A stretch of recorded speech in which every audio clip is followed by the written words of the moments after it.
안녕하십니까, ESUP입니다. 이번 시간에는 PS 19번째 강의로 통계 데이터 또는 수치 또는 돈을 활용한 4-5년 실적 극대화 방법에 대한 강좌를 진행을 해볼까 합니다. 4-5년 실적이나 지역사회 기여도 이제 기입 부분에 대해서 이제 한 번 더 설명을 드릴게요. 제대로 이제 이해를 못 하시는 분들이 좀 있는 것 같아서 그 부분만 한번 말씀을 드릴게요. 대체적으로 이제 이런 형식으로 이제 뭐 지역사회 기여도라든지 사업운영 실적을 이렇게 이제 기입을 합니다. 근데 이분도 이 정도 하면은 굉장히 잘한 거예요. 근데 이제 이거에 대한 이제 문제점을 제가 한번 더 이제 파악을 하면 뭐냐면은 이게 뭔가 확 와닿지가 않는다는 거죠. 아, 이 사람이 엄청난 실적을 쌓았구나. 이런 임팩트가 없다라는 거죠. 그러니까 조금 더 이제 심사위원 관점에서 오 마이 갓!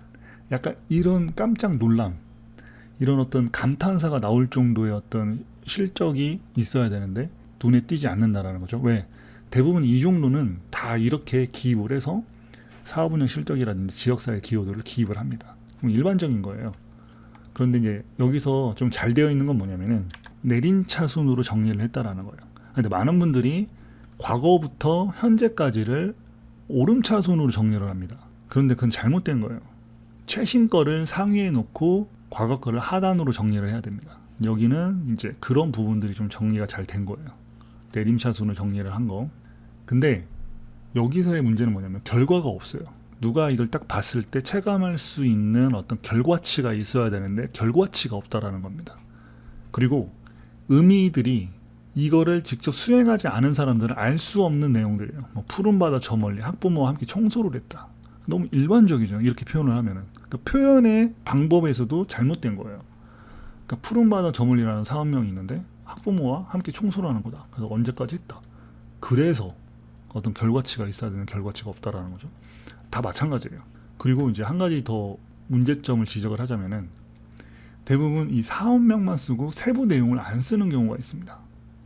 이 사업명만 갖고는 이 내용이 무슨 내용인지 알 수가 없어요.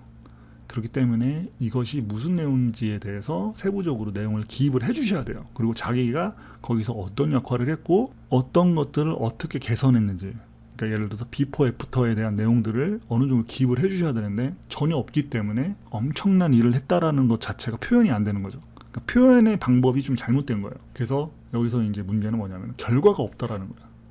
그래 뭘 했는데 그래서가 없다라는 거죠. 결과 그래갖고 무엇을 얼마나 뭘 바꿨는데 이제 여기에 대한 그 답이 없습니다. 그리고 앞서 설명드린 것처럼 어떤 분들은 사업명만 기입을 하고 이 세부 내용을 기입을 안 하는 경우가 있어요. 근데 그게 굉장히 잘못됐다. 무조건 세부 내용을 기입을 하셔야 된다는 거예요. 자, 그래서 여러분들이 이제 많이 쓰는 방법 중에 하나가 비포 애프터라는 개선 전과 개선 후 사진을 보여줌으로써 이제 내용을 이제 전달을 하는데, 여기서 사진을 쓰는 이유는 텍스트보다 사진이 그 메시지 전달 효과가 굉장히 강력하기 때문에 사진을 사용을 하는 겁니다.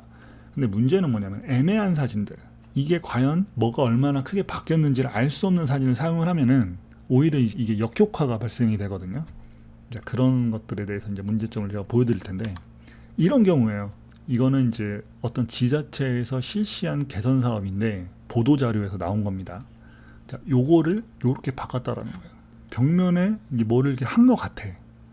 그런데 크게 뭔가 달라졌다는 느낌은 볼 수가 없어. 오히려 이런 벽들, 이 남의 집 벽, 이런 부분들이 더 잘 됐고, 한 가지 좀 이상한 부분은 여기 뒤에 건물이 있었는데 여기는 건물이 없어. 약간 이제 이게 뭐냐면 개선 전과 개선 후에 관련된 사진이 아니라 그러니까 숨은 그림 찾기? 원리를 찾아라? 마치 여기 찾다 보면 원리가 나올 것 같아. 오게티 뭐 이런 것처럼. 제가 말씀드리는 건 뭐냐면 개선 전과 개선 후를 확실하게 뭔가 바뀌었다라는 거를 전달하기에는 굉장히 미흡한 사진이다. 이것도 마찬가지예요. 내부가 이렇게 바뀌었는데 뭐가 어떻게 바뀌었는지를 알 수가 없어요. 그냥 사진 하나 찍어놓고 바뀌었습니다 하는 거랑 똑같은 거예요. 그래서 절대 이런 사진들은 쓰지 말라. 그리고 이런 식으로 개선 전과 개선 후를 표시하지 말라. 자, 그러면은 뭐 어떻게 하라는 거냐. 안 그래도 뭐 잘 모르겠는데 뭐 자꾸 문제점만 지적하니까 마치 나한테 뭐라고 하는 것 같다. 이제 이렇게 원장님들이 많이 말씀을 하시는데, 그 원장님들한테 제가 말씀을 드리는 게 아니라 잘못된 부분들을 이렇게 바꾸세요. 원장님들이 그래야지 더 효과적인 발표를 할 수 있고 더 퀄리티 높은 문서를 작성할 수 있다. 뭐 이런 것들을 알려드리는 겁니다. 자, 그럼 어떻게 하는 게 가장 좋냐? 확실하게 뭐가 바뀌었는지에 대해서 그 부분적으로 정확하게 기입을 해주셔야 돼요. 이 심사기준표인데요. 이 심사기준표가 이제 한번 변경이 됐습니다. 그래서 이제 변경된 심사기준표를 기반으로 해서 말씀을 드리자면은 여러분들이 사전에 준비를 할 때 가장 신경 써야 될 부분이 이 부분입니다. 왜냐면 이거는 공고가 뜬 다음에 이 실적들을 만들려고 하면 만들 수가 없어요. 공고가 뜨기 전에 이런 것들이 어떻게 평가가 되고 평가 항목이 무엇이고 어떤 내용이 들어가야 되는지에 대해서 알면은 그것에 맞게끔 여러분들이 서류를 사전에 준비를 해놓으면은 이 부분에서 만점을 맞을 수가 있습니다. 제가 왜 이 부분을 더 집중적으로 설명을 드리냐면은 원칙대로 따지면은 사업 운영 실적은 이런 어린이집이나 복지관, 뭐 어린이집 이런 시설들만 가능해요. 이런 사업을 한 것만 실적으로 반영이 됩니다. 그런데 아까 말씀드린 것처럼 공고문에 따라서 다 달라요. 자, 그래서 한 번 더 정리를 하겠습니다.